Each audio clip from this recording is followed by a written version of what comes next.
This video is sponsored by Card Kingdom. You can find all the cards in this video in their store by using the links in the description below. Hi everyone, I'm Nita Hone, and it's time for another MTG Top 10, the series where I rank cards based on their historical performance at Magic's highest level of competition. Today, we're going to take a look at 4 mana 6/6s. Getting a 6/6 for only 4 mana is a pretty great deal. So great, in fact, that creatures with that stat line usually come with some sort of downside to balance out their efficiency. To be eligible for this list, a card had to cost 4 mana and have 6 power and 6 toughness. In all, there are 39 creatures with this stat line, and in this video, we'll look at the 10 that have left the biggest impact on competitive Magic. Before we get started, here's a quick reminder on how I score cards in these videos. A first-tier top 8 is worth 2 points, this includes events like Pro Tours, and a second-tier top 8 is worth 1 point, this includes events like Regional Championships. Alright, let's take a look at the best 4 mana 6/6s in Magic, starting with our number 10 card, which is Dust Elemental. This 4 mana 6/6 costs 2 generic and 2 white, and has Flash, Flying, and Fear. That means that it can come down and ambush block things with its huge body, and the combination of Fear and Flying means that the only creatures in the game that can block it are black or artifact creatures with Flying or Reach. It does come with a downside, of course, although it isn't pure downside. When it enters the battlefield, you bounce 3 of your creatures to their owner's hand. This means Dust Elemental bounce itself if it's alone, and it can end up putting you pretty far behind on the board, even if you do have other creatures. Of course, you can also potentially use it to help your creatures dodge removal or to rebuy their Enter the Battlefield abilities. Dust Elemental gained both of its points in Legacy in 2015 when it was played in Death and Taxes. This is a white deck that runs a bunch of cheap disruptive creatures, and Dust Elemental could rebuy the Enter the Battlefield ability of creatures like Flicker Wisp, or allow you to bounce Mangara to your hand, so that only your opponent's creature gets exiled by its ability. It didn't catch on in Death and Taxes decks beyond 2015 though, and it's likely to lose its spot on this list in the future. At number 9, it's Alms Beast. It has the same total score as Dust Elemental, but more first tier top 8, so I gave it the higher spot on the list. This 6/6 costs 2 generic, a white, and a black, and any creature that blocks it or gets blocked by it gains lifelink. That's a hefty downside, as allowing your opponent to gain a bunch of life is frequently not the best idea. However, the metagame in Return to Ravnica block constructed was perfect for it, because most of the decks were control decks that ran 4 or fewer creatures, so the Beast's downside didn't come up very much. It isn't going to be adding to its score though, and it's another card likely to fall off of this list in the future. At number 8, it's Hunted Wumpus. This 6/6 costs 3 generic and a green, and when it enters the battlefield, each other player can put a creature card from their hand onto the battlefield. The Wumpus is large enough that chances are pretty good your opponent doesn't have something bigger to put on the battlefield. Over the years, it's appeared as an occasional sideboard card in aggressive green decks, in both Extended and Standard. If there were decks in the metagame that didn't run very many creatures, there was no real downside to siding in your Wumpus against them. At number 7, it's Abyssal Persecutor. For 2 generic and 2 black, the Persecutor is a 6/6 with Flying and Trample, and it comes with quite the downside. If it's in play, you can't win the game, and your opponents can't lose the game. In other words, no matter how many times this big demon hits your opponent, if he's still around, the game's not over. Still, if you can find a way to get rid of the Persecutor after he's delivered the beatdown, he can make for a solid win condition.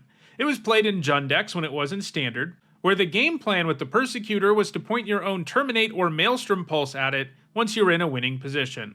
It doesn't get any points since rotating out of Standard. At number 6, it's Nya God of the Hunt. This 6/6 costs 3 generic and a green. She's indestructible. She gives your other creatures trample, and for 3 generic and a green, she can give target creature +2/+2. Like all Theros gods though, she comes with a downside. If your devotion to green is less than 5, she isn't a creature at all.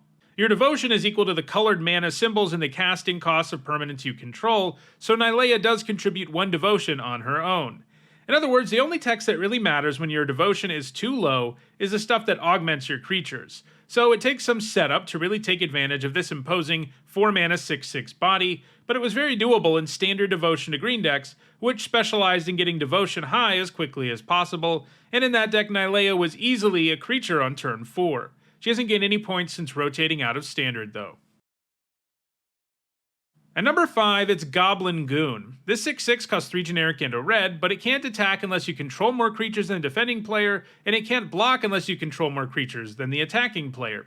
Obviously, this is a 4-mana 6/6, so who cares about blocking, and if you're a red aggro deck, it's pretty likely this giant goblin will be able to rumble on most turns too.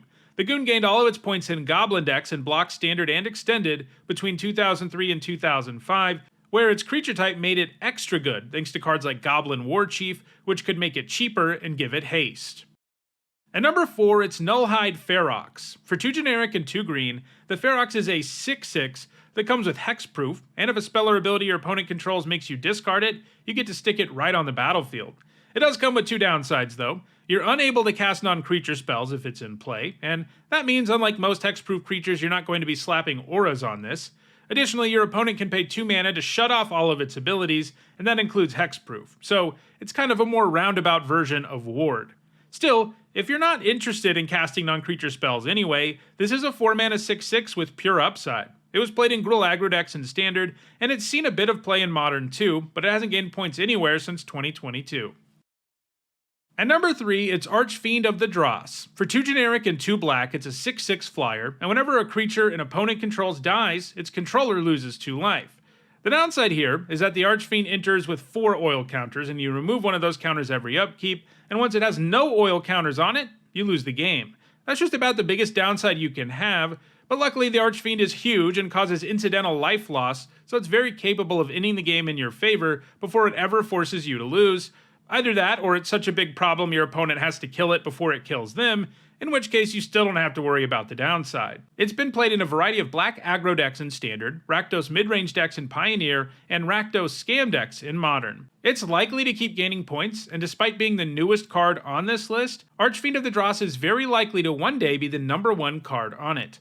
For now though, there are 2 cards in front of it, like the number 2 card, which is Inverter of Truth. For 2 generic and 2 black, this 6/6 comes with flying and a void, and its downside is that when it enters the battlefield, you exile all cards in your library, and then shuffle your graveyard, and it becomes your library. This design's intention was to sort of be like the Archfiend we just looked at. In other words, you get a big evasive finisher, but you have an expiration date, in this case because you're going to run out of cards in your deck. But the Inverter didn't see any play in Standard. However, a few years later, both Thassa's Oracle and Jace Wielder of Mysteries made their debut. Both of these cards won you the game when you had a tiny library, and Inverter of Truth was a perfect way to enable them. In other words, this card's downside became upside, and that was a problem. Dimir Inverter decks began to dominate Pioneer during the format's early history. For example, at the very first Pioneer Pro Tour in 2020, 6 of the top 8 decks were Inverter decks. Ultimately, all of this resulted in the Inverter getting banned, and it hasn't gained any points since then. Despite only being legal in Pioneer for 6 months, it amassed an impressive 33 points.